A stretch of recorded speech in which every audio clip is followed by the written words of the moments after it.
अपनी लेक्चर चल रही है क्वांटम मैकेनिक्स की, और इसमें हम पढ़ने वाले हैं अपनी एहरनफेस्ट थ्योरम। क्या पढ़ने वाले हैं? एहरनफेस्ट थ्योरम।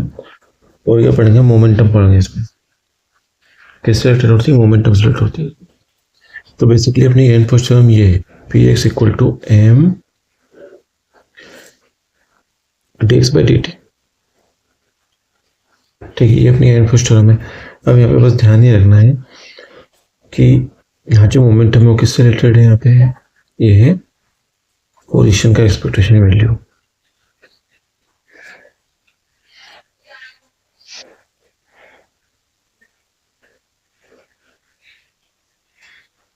पोजीशन की एक्सपेक्टेशन वैल्यू है। बस यहीं से क्या बन जाएगा अपना, बस यहाँ पे ध्यान रखना है कि जो मोमेंटम की एक्सपेक्टेशन वैल्यू है अपनी, उसका रिलेशन होता है किससे? पोजीशन की एक्सपेक्टेशन वैल्यू से। ठीक है, इसी को बोलते हैं एहरनफेस्ट थ्योरम। देखो इसी को अपना ओपन करके लिखें थोड़ा सा, तो क्या लिख सकते हैं? एफ एक्स मतलब फोर्स की एक्सपेक्टेशन वैल्यू, अपने न्यूटन का second law D P X upon D T. और तुम्हें पता है फोर्स और पोटेंशियल एनर्जी क्या रिलेशन होता है? F equal to minus del V, F equal to minus D V by D X. और इसका फिजिकल सिग्निफिकेंस क्या है? इसको अपन एक्सप्लेन कर सकते हैं। कैसे एक्सप्लेन कर सकते हैं? एहरनफेस्ट थ्योरम बेसिकली बोलती क्या है?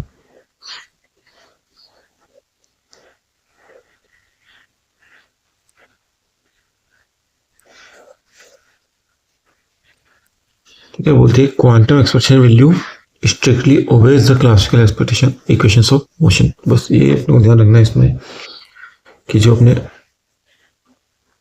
क्वांटम की एक्सपेक्टेशन वैल्यू है,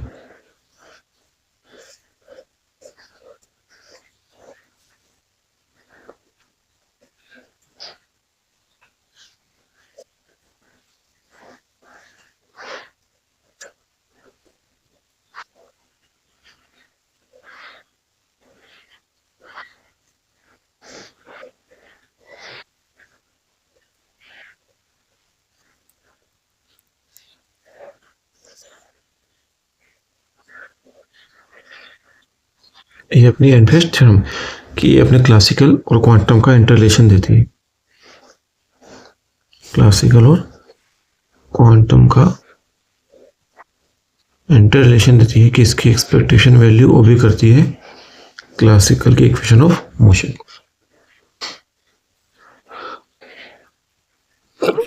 सॉरी, फॉर्मूला क्या है अपना? A P X equal to M D X upon D T, F is equal to D P X upon D T, और F equal to minus del. अब देखो अपने को पढ़ना है 1D potential box. 1D potential box पढ़ना है अपने को। तो क्या है 1D पोटेंशियल बॉक्स? ये रहा अपने 1D पोटेंशियल बॉक्स। कहाँ से कहाँ तक? x इक्वल टू 0 से x इक्वल टू a तक मतलब कितना है? इक्वल टू 0 है। और इसमें इसको अपन तीन बाउंड्री पे x इक्वल टू 0 बाउंड्री पे कितना है? पोटेंशियल इनफाइनाइट है। कहाँ पर? बाउंड्री पर। आंसर कितना है? 0, और आंसर कितना है? इनफाइनाइट। तो इसको अपन तीन रीजन में डिवाइड कर सकते हैं, region first, region second, region third. तो यहाँ पे देखो, और 0 से a में कितना है? 0 से a में पोटेंशियल है अपना 0, और for x equal to 0 and x greater equal to a potential कितना है? इनफाइनाइट। ठीक है, तो यहाँ से देखने से पता चलता है अपने को कि रीजन फर्स्ट और रीजन थर्ड क्या है? सेम है। इसलिए साई फर्स्ट और साई थर्ड क्या होगा? सेम होगा। और चूंकि पोटेंशियल इनफाइनाइट है, पोटेंशियल इनफाइनाइट है, इसलिए वेव फंक्शन क्या होगा? 0 होगा। देखो मैं लिख देता हूँ,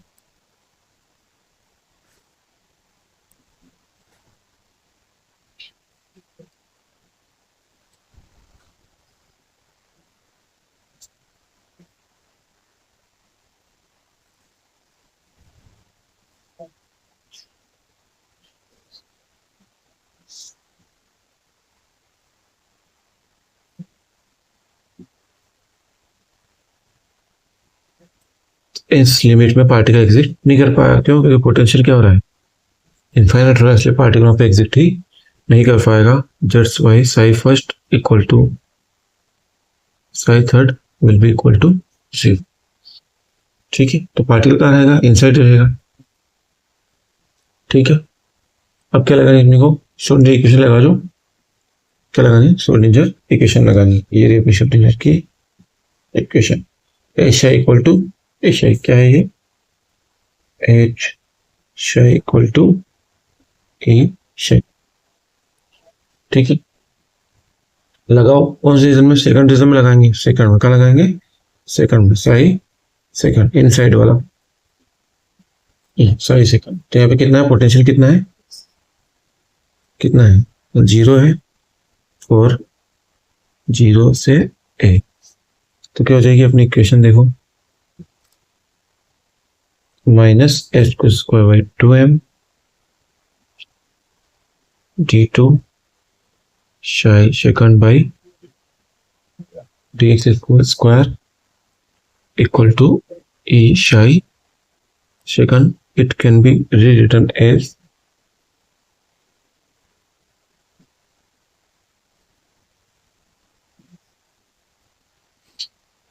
to M E psi second equal to 0। ठीक है,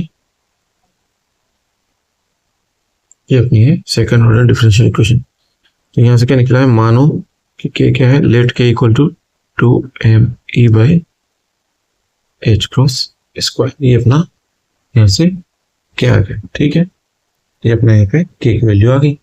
अब देखो ये क्या है, सेकंड ऑर्डर डिफरेंशियल इक्वेशन है, तो इसका जनरल सॉल्यूशन क्या लिख सकते हैं अपन,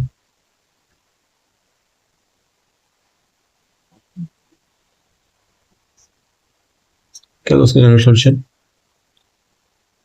Sai second equal to A sine K X plus B cos K X, इसका जनरल सॉल्यूशन हो गई।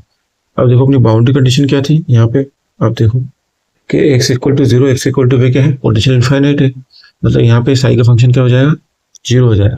और क्या बाउंड्री कंडीशन अपनी, कि एक्स इक्वल टू 0 पे, एक्स इक्वल टू 0 पे क्या है, साई सेकंड 0, जो फंक्शन है ही नहीं।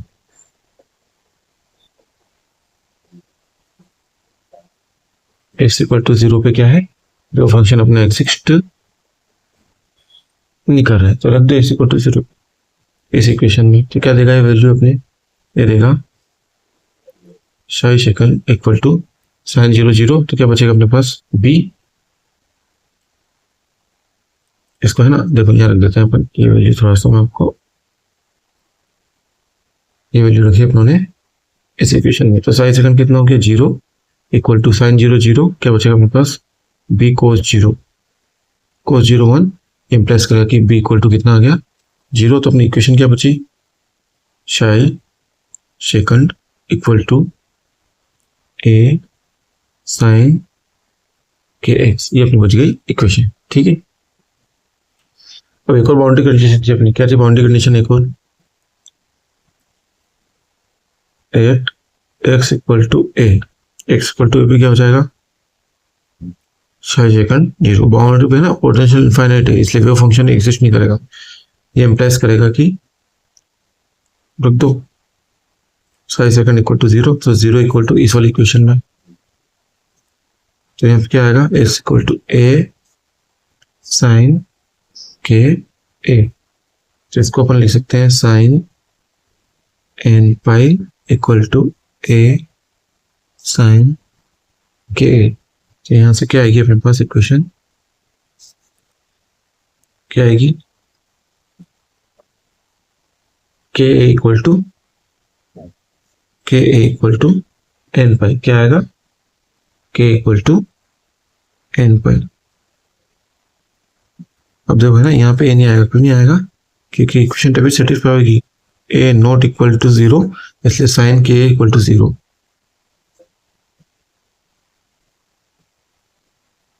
एक छोटी सी स्टेप, तो यहाँ सब पास के क्या निकला, K equal to N pi by A, ये अपना आ गया के। यहाँ पे एन क्या है, इंटीजर है, एन क्या है 1 2 3, एन क्या है, इंटीजर है। ठीक है बेटा, तो ये अपनी आ गई वैल्यू। अब यहाँ से अपन क्या निकाल सकते हैं,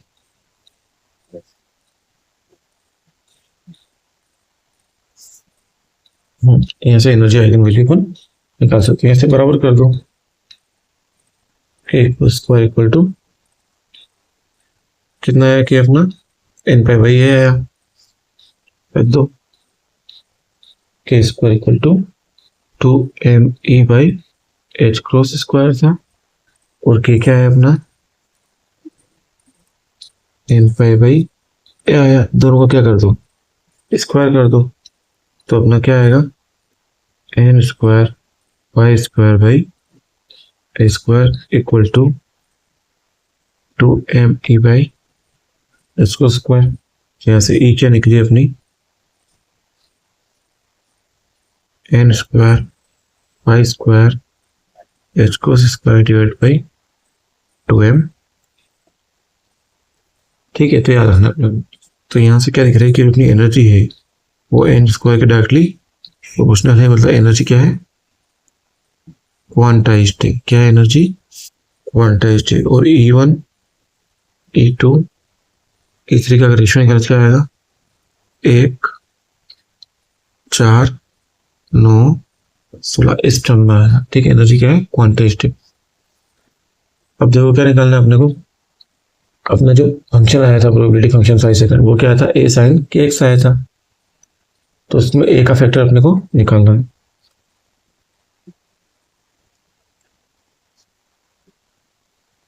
ए क्या आया एन पाई बाई ए, और यहाँ पे एक्स। इसको नॉर्मलाइज करो, नॉर्मलाइज कैसे करते हैं साई स्टार साई, लिमिट अपने 0 से A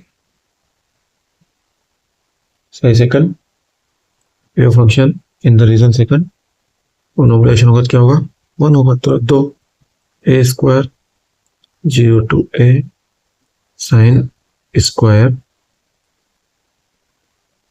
N pi by A X और डी एक्स इक्वल टू 1। तो साइन स्क्वायर थीटा क्या होता है 1 minus cos two theta divide by 2, 0 to A 1 minus cos 2 N pi by A X D x equal to 1। So ये क्या आएगा ए square by 2, 0 से ए है ना, तो यहाँ तो एक्स आएगा, तो यहाँ क्या आएगा अंदर, तो एक तो आ जाएगा ए। अब देखो कोस का क्या कन्वर्ट होगा, ये कन्वर्ट होगा साइन में। अब यहाँ रखेंगे ए, तो साइन साइन एन पाई की वैल्यू कितनी होती है 0 होती है, sine N pi equal to 0, तो पूरी वैल्यू क्या जाएगी, ये पूरा टर्म जाएगा 0 में। सब ए की वैल्यू कितनी आ रही है अपने पास अंडर रूट 2 बाई ए, ये आ गया अपने पास ए का value.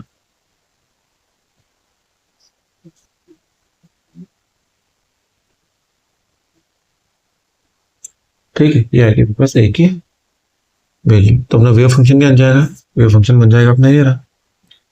So sine N X will be equal to under root 2 by a sin n pi by a into x। ठीक, ये अपना क्या है वेव फंक्शन।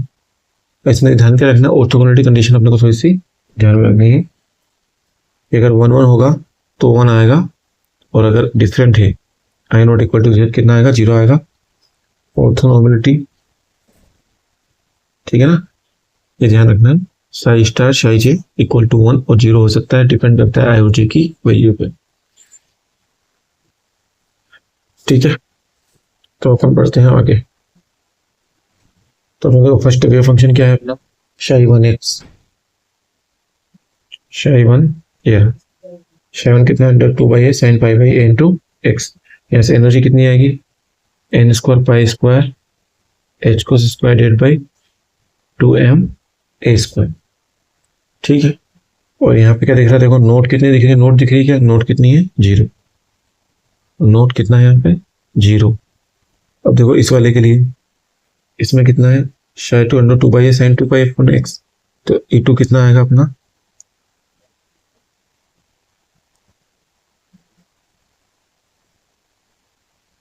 कितना आएगा E2 4 पाई स्क्वायर एच को square divide by 2m A square. ठीक है, और यहाँ पे कितनी नोड है? नोड है यहाँ पर एक, ये वाली है ना, ये नोड, यहाँ पे नोड नहीं है, यहाँ पे नोड एक। अब देखते हैं यहाँ पर,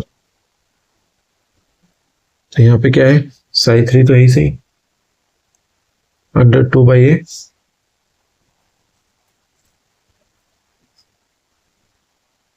sign n π/a into x. तो i3 कितना हो जाएगा? 9π² एच को square divide by 2m A square. Node कितने हैं? 2 नोड है, तो ओवरऑल अपन नोड के लिए फॉर्मूला लिख सकते हैं, नोड कितने होंगे? n-1 क्या हो जाएंगे अपने पास? नोड हो जाएंगे। n-1 क्या हो जाएंगे? नोड्स हो जाएंगे। ठीक है, नोड कितने होंगे? n-1।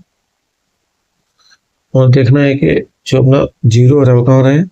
यहाँ कितना हो रहा है? a/2 पे हो रहा है। यहाँ कितना हो रहा है? a/3 पे हो रहा है।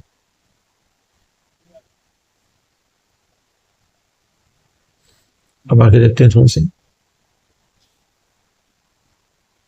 प्रोबेबिलिटी डेंसिटी है। क्या है? Probability density. तो साई 1 के लिए तो इसका स्क्वायर कर दो ना, जो नेगेटिव पार्ट है वो भी पॉजिटिव में कन्वर्ट हो जाएगा इन सबका। यहाँ पे ऐसा हो जाएगा और यहाँ पे ऐसा हो जाएगा। और 0 कहाँ पे हो रहा है? देखो यहाँ पे a/2 पे हो रहा है, यहाँ पे a/3 पे हो रहा है।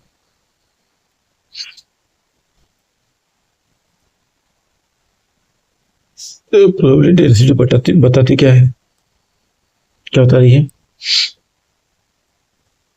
प्रोबेबिलिटी हमेशा कैसी होती है? कभी नेगेटिव होती है कि नहीं होती? 0 से 1 के बीच में होती है।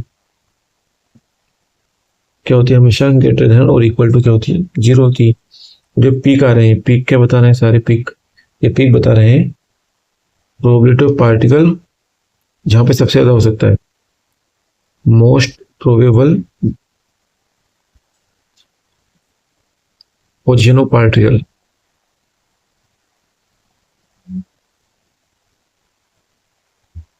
सो n=1 ग्राउंड स्टेट के लिए कहाँ पे हो सकता है? वो a/2 पे हो सकता है। और अगर n=2 रखें तो मोस्ट प्रोबेबल कहाँ हो सकता है? देखो a/4 पे और 3a/4 पे। और अगर n=3 रखें तो पार्टिकल मोस्ट प्रोबेबली कहाँ पे हो सकता है?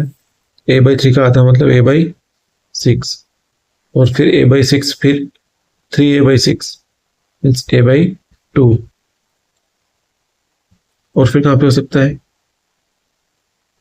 a/6, 2a/6, 3a/6 और a/6, 5a/6 पे।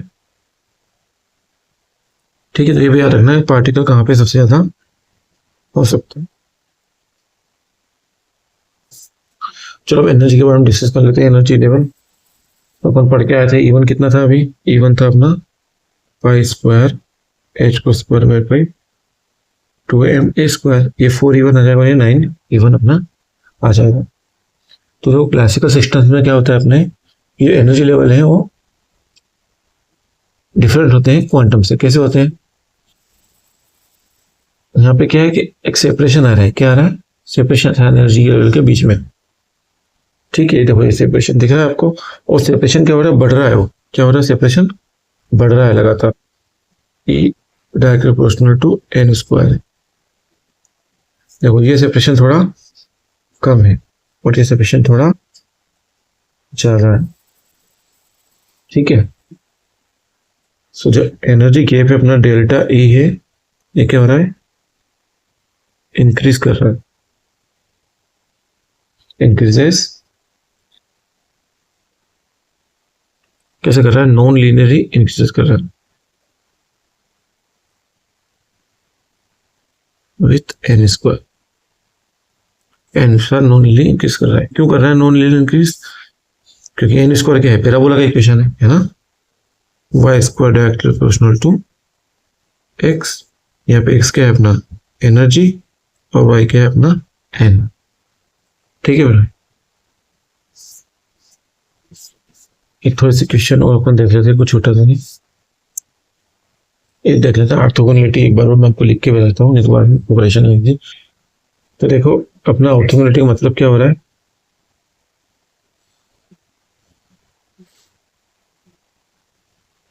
जीरो टू ए शाई, अपना एन लिया तो एन ही लेते हैं, शाई एन स्टार और psi m into d x equal to delta n M.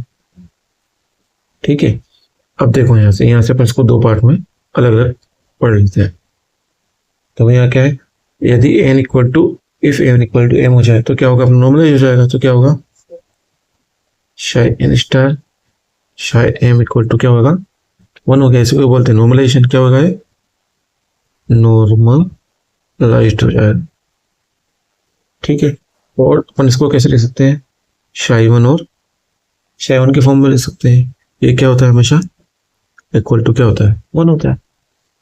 और अगर अपन इधर देखें, अगर एन और एम डिफरेंट डिफरेंट हो जाए, n not equal to m, तो इस कंडीशन में क्या होगा, शाई वन स्टार और यहाँ पे आएगा शाई टू, और ये क्या होता है, जीरो होता है। इसको बोलते हैं ऑर्थोगोनैलिटी बोलते हैं, और it can be terms as psi one psi two equal to zero. ठीक है, तो कंक्लूजनली हम क्या लिख सकते हैं, कंक्लूजन मैं आपको बता सकता हूं, अगर आप इसको याद रखना चाहो नोट डाल के, है ना, बिल्कुल ये बीएससी एग्जाम में आप लिख सकते हो, लाइन आपको नंबर अच्छे मिलेंगे। क्या लिख रहा हूं मैं कि डिफरेंट जो क्वांटम स्टेट से अपनी different quantum states are always mutually orthogonal. कैसी होती है, ऑर्थोगोनल होती है एंड डू नॉट ओवरलैप। ठीक है, कभी भी ओवरलैप नहीं करेगी, उनका क्या जीरो हो जाएगा, इसलिए कभी भी ओवरलैप नहीं करेगी, सेम सेम वाली ओवरलैप कर जाएगी।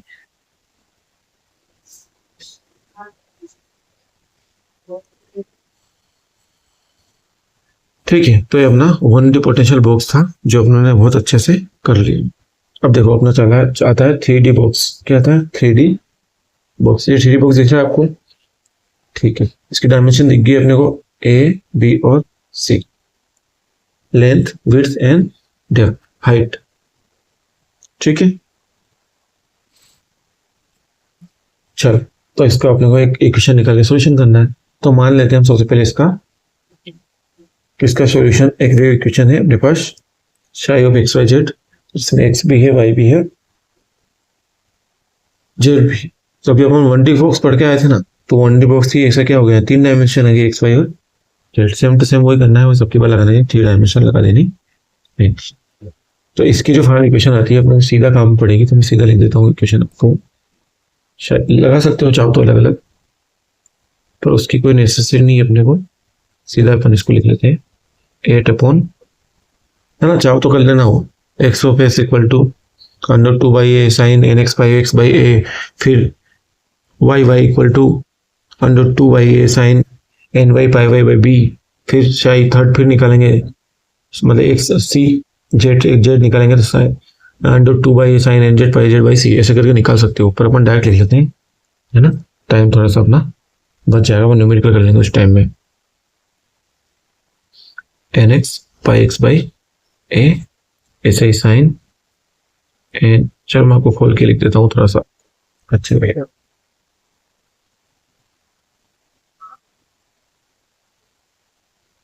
देखो शाई ऑफ एक्स बता ही देता हूँ मैं आपको यहीं पे, देखो यहाँ पे एक्स आएगा वाई आएगा जेड, तो एक्स क्या आएगा अंडर 2 बाई आएगा अपना एक्स का वैल्यू, और क्या आएगा sine N X pi X by A, ये हो गया अपना एक्स, एक्स क्या हो गया एक्स, फिर आएगा Y under 2 by A sine N Y pi Y by B आ जाएगा आपकी बार, और क्या आएगा, ठीक है, फिर आएगा जेड, तो under 2 by A sine N Z pi Z by C, ये है अपनी एक्स वाई जेड की वैल्यू। ठीक है, ये है अपना एक्स, ये है अपना एक्स, ये अपना वाई और ये अपना जेड। तो यहाँ से साई क्या निकलेगा अपना √8π ABC। ठीक है, और पूरा वही साइन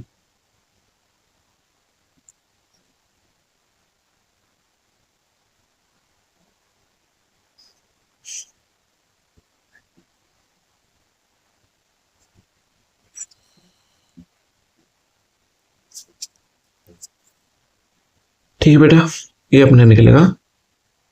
एक थोड़ा सा यहाँ पे ध्यान रखना, यहाँ पे नॉर्मलाइज कंडीशन में यहाँ पे पी आएगा और यहाँ पे क्या आएगा सी आएगा। ये अपना इक्वेशन। अब देखो यहाँ से अपन एनर्जी निकालेंगे, कैसे निकालेंगे, वही तीनों को जोड़ेंगे EX EY और EZ को। तो क्या आएगी अपनी पाई स्क्वायर H को स्क्वायर डिवाइड बाई 2m और यहाँ ध्यान रखना by A square plus NY square by B square plus NZ square by, ये आएगा अपना एनर्जी इसके लिए 3D के लिए। ठीक है, ये एनर्जी आएगी अपनी 3D बॉक्स के लिए। और यहाँ पे NX NY Z क्या है, वही है इंटीजर है, क्या अपना इंटीजर है, 1 2 3 कुछ भी हो सकते हैं। ठीक है बेटा, ये अपने निकाल। तो इसी को डिस्कस कर लेते हैं थोड़ा सा अपन। देखो अगर इसमें और उसमें डिफरेंस क्या है,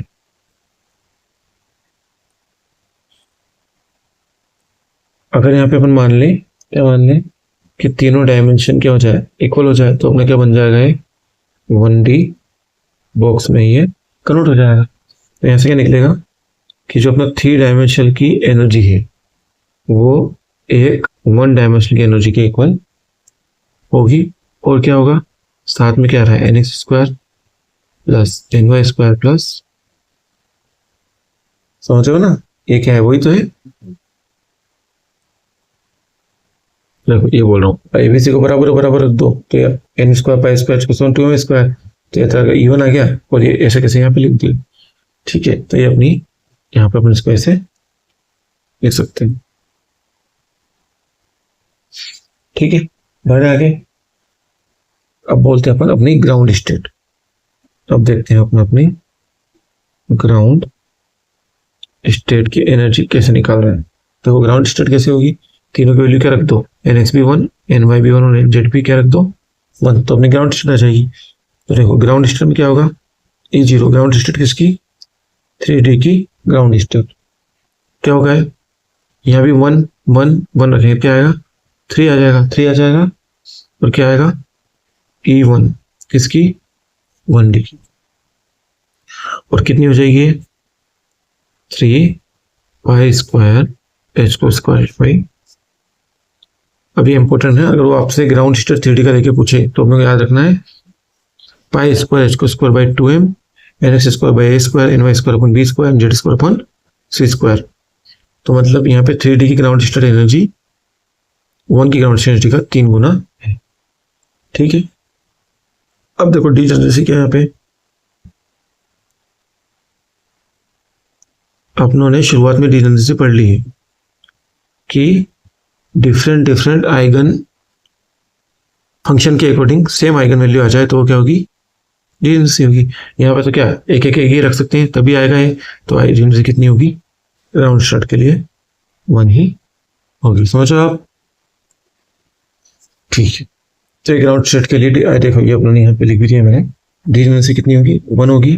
quantum number X and Y कितने हो सकते हैं 1 1 1 ही अपने पास हो सकते हैं यहाँ पे। और ग्राउंड स्टेट की एनर्जी कितनी होगी 3 टाइम्स होगी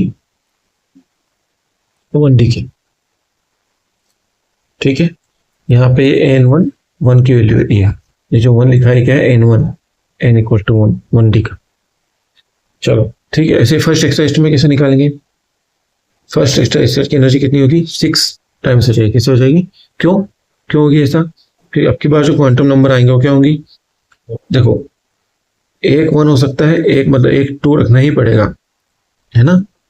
समझो आप, जैसे यहाँ पे अपन ने अभी ग्राउंड स्टेट पढ़ी, जीरो स्टेट पढ़ी, तो क्या था वहाँ पे 1 1 और 1 था।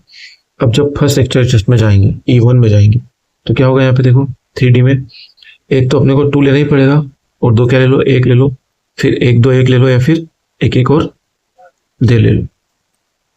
तो अपन थ्री टाइप हो जाएंगे किसके, एनर्जी कॉन्फ़िगरेशन के 3 टाइप हो सकते हैं। इसलिए डी एनर्जी कितनी हो जाएगी अपने पास, 3 हो जाएगी। यहाँ पे डी एनर्जी कितनी थी अपने पास, 1 थी। ये डी एनर्जी को अपन डी से रिप्रेजेंट करते हैं, ठीक है।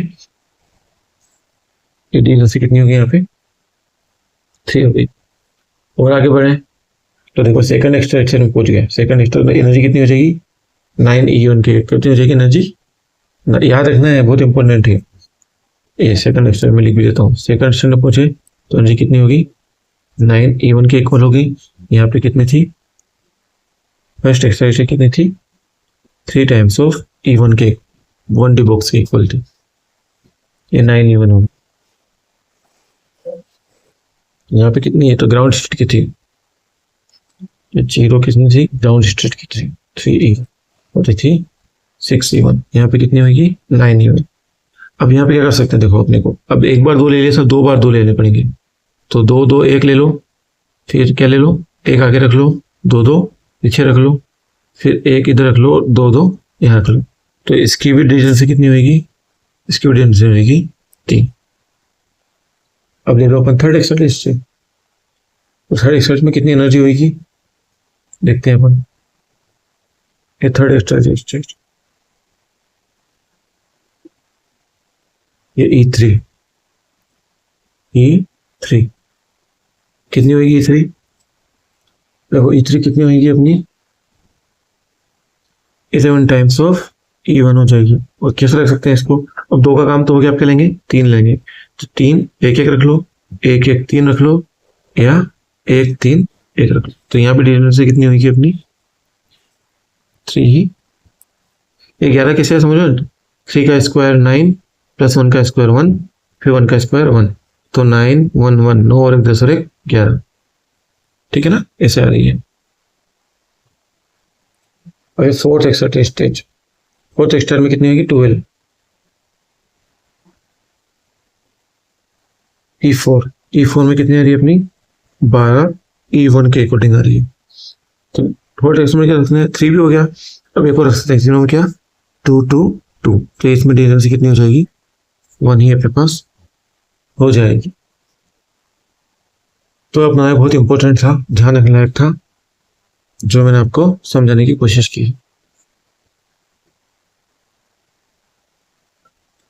ठीक है, तो अपन एक बार रिवीजन टेबल बना देता हूँ मैं आपके लिए, रिवीजन कर लेते। तो 3D का ग्राउंड स्टेट, 3D का फर्स्ट एक्सरसाइज, 3D का सेकंड एक्सरसाइज, 3D का थर्ड एक्सरसाइज और 3D का फोर्थ एक्सरसाइज। तो फर्स्ट एक्सरसाइज की एनर्जी कितनी थी, 1D के 3 के समान, इसकी 6 के समान, इसकी 9 के अकॉर्डिंग, इसकी कितनी थी, 9 के बाद था अपना 12 है ना, ये 11, 9 के बाद कितना था अपना 11, 11 E1, और इसकी कितनी थी E4 की 12 E1। अब ये इतनी क्यों थी, ये भी थोड़ा सा समझ लेते हैं अपन, क्यों था ऐसा। 3 E1, इसमें तो क्या था, एक ही हो सकता था, इसमें कितना हो सकता, 1 1 1 एक ही था। इसमें क्या हो सकते हैं, 1 2 1 2 1 1 और 1 1 2। तो यहाँ कितना था 9 में, 9 में कितना हो सकता था अपना, 2 2 1 1 2 2 और 1 2 1 2। यहाँ भी क्या हो सकता था, 3 हो सकता था, इसलिए यहाँ भी। अब 11 में क्या था अपना, देखो 11 में क्या पढ़ा अपनों ने, ये 2 का काम होने के बाद 3 आया था अपना, 3 1 1 1 3 1 और 1 1 3। यहाँ पे कितने 3 थी, और 12 में था अपना था 2 2 3। अब इसकी डिस्टेंस भी देख लो, डिस्टेंस कितनी थी यहाँ पे तो एक ही थी। यहाँ पे डिस्टेंस कितनी होगी, 3। यहाँ पे डिस्टेंस कितनी होगी, यहाँ भी 3, यहाँ पे डिस्टेंस 3, यहाँ पे डिस्टेंस 1। ठीक है, ध्यान रखना 1 3 3 3 1। तो अपने को याद रखना है, सारी ये टेबल से याद रखोगे तो अपना 3D बॉक्स क्लियर हो जाएगा। ये अपना 3D बॉक्स। ठीक है बेटा, चलो अब अपन थोड़ा सा अपना आगे बढ़ते हैं। एक्सपेक्टेशन वैल्यू, पता नहीं कितनी बार पढ़ लिया अपना एक्सपेक्टेशन वैल्यू। कैसा मान,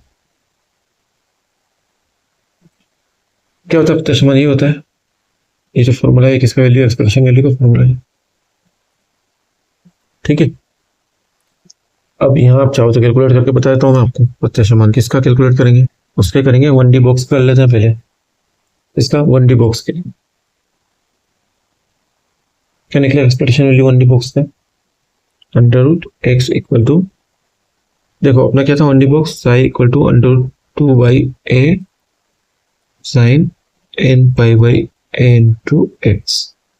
ये सब पढ़ लिया अपनों ने ना, तो ये क्या आएगा, स्क्वायर करेंगे 2y आएगा, लिमिट आएगी 0 से a, तो ये क्या आएगा x, ये वाला x, ये x, और क्या आएगा साइन कॉम्प्लेक्स कॉन्जुगेट तो है ही नहीं क्योंकि इमेजिनरी टर्म नहीं है, sine square n pi by into, ये सब कर लिया अपनों ने, आप पिछला लेक्चर देखना एक बार जाके। तो अपना क्या निकलेगा 2/a और sign square theta 1 cos 2 theta divide by 2, तो 1 minus cos 2n pi by a x, और ये x, ये वाला x छोड़ना नहीं, भूलना नहीं, ये x और ये dx कर लो सोल्व, तो क्या आएगा 1/a और यहाँ से बाहर आएगा अपना एक्स स्क्वायर बाई 2, इंटीग्रेशन करेंगे तो a स्क्वायर बाई 2। अब ये वाली टर्म तो क्या हो जाएगी, कोस की तो साइन में कन्वर्ट होकर साइन 0 0 हो जाएगा, तो यहाँ से अपना आया एक्सपेक्टेशन वैल्यू किसकी, एक्स की क्या है अपनी a/2y, किसके लिए 1D बॉक्स के लिए, कितनी एक्सपेक्टेशन वैल्यू अपनी आई a/2y। ठीक है, समझना की बात आपको है। फॉर्मूला कौन सा यूज करें, लिख देता हूं, sine square theta equal to 1 minus cos 2 theta divide by 2, ये यूज करा। अब देखो ये क्या आ रही है अपनी a/2 आ रही है, बता क्या रहा है, इसका फिजिकल मीनिंग क्या है, फिजिकल मीन क्या है इसका, ये बता रहा है कि जो एवरेज पोजीशन है पार्टिकल की, लिख देता हूं ना, एवरेज पोजीशन कहाँ लाई कर रही है वो, is exactly in the middle, in the middle of the box of the box. तो n इक्वल टू 1 के लिए, सबके लिए n कुछ भी रखो आप, है ना, क्योंकि वो n वाली टर्म तो 0 है फॉर ऑल स्टेट्स। तो आप है ना आपके एग्जाम में अगर लिख के आ गए इंटरव्यू में आपने बता दिया तो आपकी बहुत बड़ी अचीवमेंट हो जाएगी, आपको बहुत फायदा मिलेगा। एवरेज पोजीशन इज एग्जैक्टली कहाँ है, in the middle of the box. ठीक है, ये थी अपनी पोजीशन की एक्सपेक्टेशन वैल्यू। ऐसे किसकी निकाल सकते हैं अपन, मोमेंटम की निकाल सकते हैं।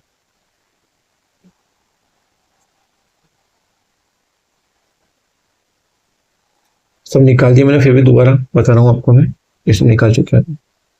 ठीक है, मतलब एक्सपेक्टेशन वैल्यू क्या आ रही है, 0 आ रही है किसकी, मोमेंटम की। तो मतलब मोमेंटम का डायरेक्शन पर डिफाइन नहीं कर सकते, वो किधर भी जा सकता है। तो ये क्या बता रहा है, ये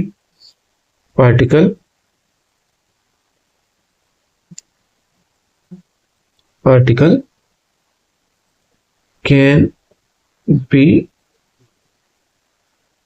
मूव इक्वली towards लेफ्ट और राइट। ये वर्ड बहुत इंपॉर्टेंट है ना, ध्यान रखना। ये बता रहा है कि जो पार्टिकल है अपना मोमेंटम की एक्सपोनेंशियल वैल्यू है, मतलब वो किधर भी जा सकता है, वो बीच में नहीं है, इधर भी नहीं, किधर भी बराबर बराबर रूप से जा सकता है वो। ठीक है, और अपना मोमेंटम की क्या है एक्सपेक्टेशन वैल्यू, स्क्वायर करें मोमेंटम का तो क्या आता है, लिख भी देता हूँ यहाँ पे, वैसे लिख भी दिया मैंने, दोबारा से लिख देता हूँ। मोमेंटम का स्क्वायर करना कितना आएगा, n pi h cross bye a का स्क्वायर ना। ये डायरेक्ट पूछता है एग्जाम में, तो आपको ठीक है, अब एक थोड़ा सा अपन देख लेते हैं अपना, ये देख लेते हैं ना, किसकी एक्सप्रेशन वैल्यू देखनी है अपने को, इसकी पोजीशन के स्क्वायर की। तो इसको कैलकुलेट आप करना, ये आपका होमवर्क दे रहा हूँ मैं। कैसे करना है, वही जो अपने अभी कैलकुलेट करके आए अपन पीछे, एक्स का कैलकुलेटर है ना, जो एक्स का कैलकुलेट करा जैसे अपनों ने, एक्स कितनी आई थी, a/2 आई थी सभी स्टेट के लिए। ऐसे ही क्या आता है, एक्स एन का nth स्टेट के लिए एक्स स्क्वायर का एक्सपेक्टेशन वैल्यू क्या आ रहा है अपना, a²/3। चलो इसको बाहर ले लेता हूँ, a²/3 minus a²/2n pi square, क्या है अपना 2n पाई का स्क्वायर। इसको आप ऐसे भी लिख सकते हो, a²/3 माइनस a²/2n स्क्वायर। और इसको जैसा भी आपको याद रखने में कंफर्टेबल लगे आप इसको याद रख सकते, ठीक है। तो ये अपना आ रहा, ठीक है। ये क्या है, पोजीशन का है, स्टेट का। तो कहाँ होता है, बीच ठीक मिडिल में होता है, कहाँ होती है, ये ठीक मिडिल में होती है। और x square a²/3 minus a²/2n square pi square, ये तो अपना। और यहाँ पे क्या है अपना है, मोमेंटम के लिए, मोमेंटम जीरो होता है मतलब पार्टिकल कितने मूव कर सकता है, उसका मोमेंट डिफाइन नहीं कर सकते, और उसका स्क्वायर करते हैं n/h+a का स्क्वायर आता है। अब देखो आखिरी क्वेश्चन मेरा, आप कमेंट में आंसर देना कि 1D पोटेंशियल बॉक्स के लिए डीजनरेसी होती या नहीं होती। क्या क्वेश्चन मेरा, 1D पोटेंशियल बॉक्स के लिए डीजनरेसी होती या नहीं होती। 3D के लिए तो अपना डिस्कस कर ही लिया, 1 3 3 3 और फिर 1, ठीक है। तो 1D के लिए होती नहीं होती, आप लोग कमेंट बताना। तो थैंक यू फॉर, आपका फायदा होगा, और इस बार सारे एग्जाम क्लियर है आपके, जरूर रहो बस। Thank you very much.